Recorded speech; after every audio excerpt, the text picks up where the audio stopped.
ينزل يتعشى، وقال له ان هو هيفضل قاعد معاه لحد ميعاد النوم. وهم بيرتبوا هدوم رامز في الدولاب، رامز طلب من احمد انه يرجع معاه النهارده، بس حس من كلام احمد ان هو بيضحك عليه ومش هيرجع. وده مش بس عشان شكل الشقه الغريب، ده كمان عشان ال 13 دور اللي هيطلعوا على رجله.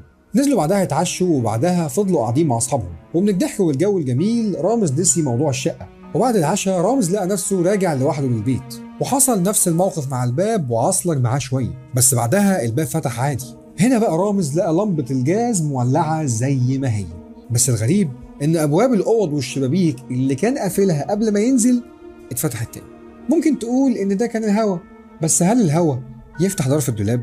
حاول رامز يهدي نفسه شوية علشان هما يومين اللي قعدوا في الشقة أيام التصوير، لحد ما فجأة سمع صوت حنفية اتفتحت. مرة واحدة رامز اتوتر وحاول يوصل لباب الشقة، ومن قلقه لمبة الجاز وقعت منه، بس برضه ما اهتمش وكان كل همه إن يوصل لباب الشقة اللي برضه معرفش يفتحه.